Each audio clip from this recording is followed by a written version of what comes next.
हरीम बहुत ज़्यादा परेशान है क्योंकि हरीम के साथ जो हुआ है वो कभी इस बात को नहीं भूल सकती है और उसके दिल में ये चीज़ बैठ चुकी है कि फ़ाइज़ को उसके साथ ऐसा नहीं करना चाहिए था। वाक़ई में फ़ाइज़ ने बहुत गलत उसके साथ किया, उसका बिल्कुल भी यकीन नहीं किया। हालाँकि वो सारी बात जानता कि वो नासिर के घर गई है, हर चीज़ उसको मालूम थी, लेकिन फिर भी उसने जो जैसा किसी ने उसको दिखाया वहीं पे चल पड़ा। यानी कि उसने बिल्कुल उसके साथ गलत किया है, वो इस चीज़ को नहीं भूल पा रही है। वो जैसे ही उसके भाई की कॉल आती है तो वो उसको बताने की कोशिश, यानी कि पूछने की कोशिश करता है और कहता है कि हरीम, तुम मुझे काफ़ी परेशान लग रही हो। तुम मुझसे शेयर कर सकती हो कि आखिर ऐसी क्या बात हुई है? क्यों तुम बिला वजह परेशान हो रही हो? जिसको सुनकर हरीम कहती है कि नहीं, ऐसी कोई बात नहीं, मैं बिल्कुल भी परेशान नहीं, मैं तो वैसे ही कुछ दिन के लिए यहाँ पर रहने के लिए आई हूँ। वो अपने बाप को साफ-साफ मना कर देती है और कहती है कि कोई भी बात भाई के साथ नहीं करनी है, क्योंकि अगर वो पता चलेगा उन्हें तो बहुत ज़्यादा परेशान हो जाएँगे और मैं उन्हें परेशान नहीं देख सकती हूँ। आगे उन्होंने बहुत ज़्यादा मुश्किलें देखी, बहुत ज़्यादा परेशानियाँ काटी हैं। अब मज़ीद उनके लिए परेशानी मैं बर्दाश्त नहीं कर पाऊँगी। काफ़ी ज़्यादा टेंशन में आ चुकी है हरीम, क्योंकि हरीम को समझ ही नहीं आती है कि वो क्या करे। वो कई दफ़ा माफ़ी तलाफ़ी करने की कोशिश भी करती है, लेकिन फिर भी फ़ाइज़ उसका साथ नहीं देता है। फ़ाइज़ भी इस बात पर अटक चुका है कि वो ही गलत है। लेकिन नासिर की ज़िंदगी भी वो सुकून से रहने वाली नहीं है। उसका भी बहुत ही बुरा हश्र होने वाला है। उसका वो हाल करेगी हुस्ना कि वो सारी ज़िंदगी याद रखेगा। बल्कि वक्त ऐसा पलटेगा कि वो हमेशा याद रखेगा कि आखिर उसके साथ क्या हुआ। हरीम की बद्दुआ रंग ले आएगी, ऐसा ही होने वाला है। क्योंकि जिस कदर हरीम पर जुल्म किया गया, उस घर में भी जितनी देर वो रही, उस पर इतना जुल्म किया गया, लेकिन फिर भी कोई उसका अपना ना बन सका, यहाँ तक कि फ़ाइज़ भी उसका अपना ना बन सका।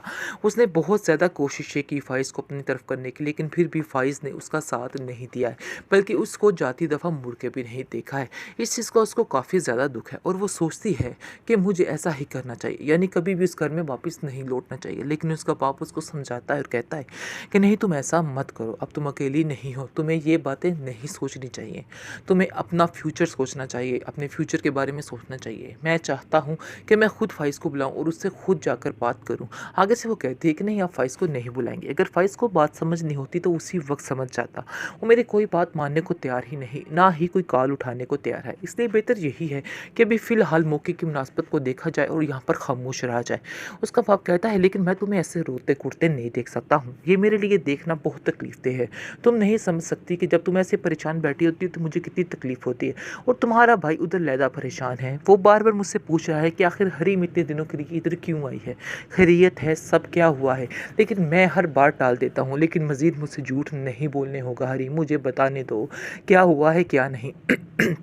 वो फ़ाइज़ का बहुत अच्छा दोस्त है और मुझे इस बात का यकीन है कि वो फ़ाइज़ से खुद बात करेगा और सारा मसला खुद ही हल कर लेगा। आगे से वो कहती है कि नहीं, मैं किसी और को अंदर आने की इजाज़त नहीं देती हूँ। मैं चाहती हूँ कि बात जहाँ पे है वहीं पे रहने दीजिए, क्योंकि ज़्यादा बात को अगर हम बढ़ाएँगे तो मसला हमारी तरफ ही आने वाला है और कुछ भी नहीं होने वाला है। यानी कि पूरी पूरी कोशिश कर रही है उसका बाप और कहता है कि नहीं, मैं तुम्हें अपने घर में सेट देखना चाहता हूँ। इसलिए वो उसकी सास को बुलाता है और कहता है कि अगर इससे कोई गलती हो गई है तो हम लोग माफ़ी मांगते हैं, लेकिन मुझे नहीं लगता कि हरीम कोई गलती कर सकती है। आगे से वो कहती है कि अगर आपको अपनी बेटी पे इतना ही यकीन है तो आप इसको अपने पास ही रखिए, क्योंकि हम तो अब इसको साथ नहीं लेके जाने वाले। और फ़ाइज़ कभी भी इस बात के लिए राज़ी नहीं होगा कि ये लड़की उस घर में जाए। इसलिए बेहतर ये है कि फ़ाइज़ को तो बिल्कुल भी आप लोग परेशान मत करें और उसके साथ ऐसी कोई भी बात ना कीजिए। वो आगे बहुत ज़्यादा परेशान है और मैं अपने बेटे को और ज़्यादा परेशान नहीं कर सकती। इसलिए बेहतर यही है कि कोई भी ऐसा किस्सा मत उठाइएगा जिसकी वजह से हमारे घर में मज़ीद बदमज़गी पैदा हो जाए। इसके लिए उसका बाप खामोश रह जाता है, लेकिन वो भी सोच लेता है कि वो फ़ाइज़ से डायरेक्ट बात करेगा, चाहे जो मर्ज़ी हो जाए। उसे अपनी बेटी के लिए जो भी करना पड़े वो ज़रूर करेगा। हरीम बहुत ज़्यादा परेशान है क्योंकि हरीम के साथ जो हुआ है वो कभी इस बात को नहीं भूल सकती है और उसके दिल में ये चीज़ बैठ चुकी है कि फ़ाइज़ को उसके साथ ऐसा नहीं करना चाहिए था।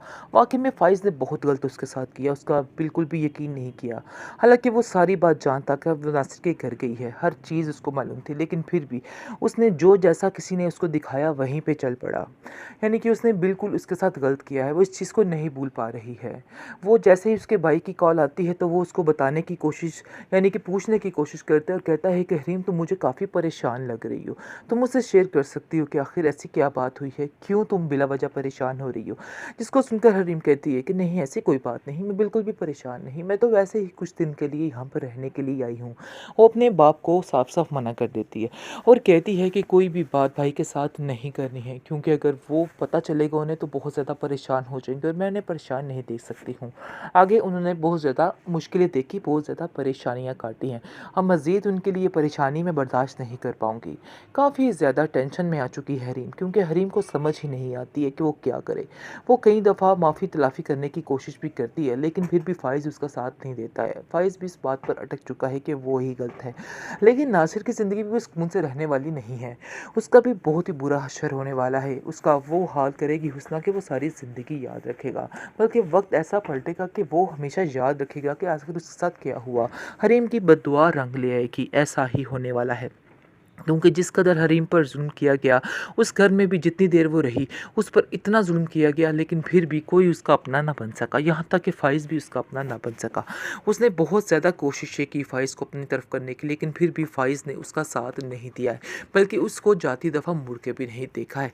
इस चीज़ का उसको काफ़ी ज़्यादा दुःख है और वो सोचती है कि मुझे ऐसा ही करना चाहिए, यानी कभी भी उस घर में वापस नहीं लौटना चाहिए। लेकिन उसका बाप उसको समझाता है और कहता है कि नहीं तुम ऐसा मत करो, अब तुम अकेली नहीं हो, तुम्हें ये बातें नहीं सोचनी चाहिए, तुम्हें अपना फ्यूचर सोचना चाहिए, अपने फ्यूचर के बारे में सोचना चाहिए। मैं चाहता हूँ कि मैं खुद फ़ाइज़ को बुलाऊँ और उससे खुद जाकर बात करूँ। आगे से वो कहती है कि नहीं आप फ़ाइज़ को नहीं बुलाएंगे। अगर फ़ाइज़ को बात समझ नहीं होती तो उसी वक्त समझ जाता। वो मेरी कोई बात मानने को तैयार ही नहीं, ना ही कोई कॉल उठाने को तैयार है। इसलिए बेहतर यही है कि अभी फ़िलहाल मौके की मुनासबत को देखा जाए और यहाँ पर खामोश रहा जाए। उसका बाप कहता है लेकिन मैं तुम्हें ऐसे रोते कुटते नहीं देख सकता हूँ, ये मेरे लिए देखना बहुत तकलीफ़देह है। तुम नहीं समझ सकती कि जब तुम ऐसे परेशान बैठी होती हो तो मुझे कितनी तकलीफ़ होती है। और तुम्हारा भाई उधर लैदा परेशान है, वो बार बार मुझसे पूछ रहा है कि आखिर हरीम इतने दिनों के लिए इधर क्यों आई है, खैरियत है, सब क्या हुआ है। लेकिन मैं हर बार टाल देता हूँ, लेकिन मज़ीद मुझसे झूठ नहीं बोलने होगा हरीम, मुझे बताने दो क्या हुआ है क्या नहीं। वो फ़ाइज़ का बहुत अच्छा दोस्त है और मुझे इस बात का यकीन है कि वो फ़ाइज़ से खुद बात करेगा और सारा मसला खुद ही हल कर लेगा। आगे से वो कहती है कि नहीं मैं किसी और को अंदर आने की इजाज़त नहीं देती हूँ। मैं चाहती हूँ कि बात जहाँ पे है वहीं पे रहने दीजिए, क्योंकि ज़्यादा बात को अगर हम बढ़ाएंगे तो मसला हमारी तरफ ही आने वाला है और कुछ भी नहीं होने वाला है। यानी कि पूरी पूरी कोशिश कर रही है उसका बाप और कहता है कि नहीं मैं तुम्हें अपने घर में सेट देखना चाहता हूँ। इसलिए वो उसकी सास को बुलाता है और कहता है कि अगर इससे कोई गलती होगी तो हम लोग माफ़ी मांगते हैं, लेकिन मुझे नहीं लगता कि हरीम कोई गलती कर सकती है। आगे से वो कहती है कि अगर आपको अपनी बेटी पे इतना ही यकीन है तो आप इसको अपने पास ही रखिए, क्योंकि हम तो अब इसको साथ नहीं लेके जाने वाले। और फ़ाइज़ कभी भी इस बात के लिए राज़ी नहीं होगा कि ये लड़की उस घर में जाए। इसलिए बेहतर ये है कि फ़ाइज़ को तो बिल्कुल भी आप लोग परेशान मत करें और उसके साथ ऐसी कोई भी बात ना कीजिए। वो आगे बहुत ज़्यादा परेशान है और मैं अपने बेटे को और ज़्यादा परेशान नहीं कर सकती। इसलिए बेहतर यही है कि कोई भी ऐसा किस्सा मत उठाइएगा जिसकी वजह से हमारे घर में मज़ीद बदमज़गी पैदा हो जाए। इसके लिए उसका बाप खामोश रह जाता है, लेकिन वो भी सोच लेता है कि वो फ़ाइज़ से डायरेक्ट बात करेगा, चाहे जो मर्ज़ी हो जाए। उसे अपनी बेटी के लिए जो भी करना पड़े वो ज़रूर करेगा।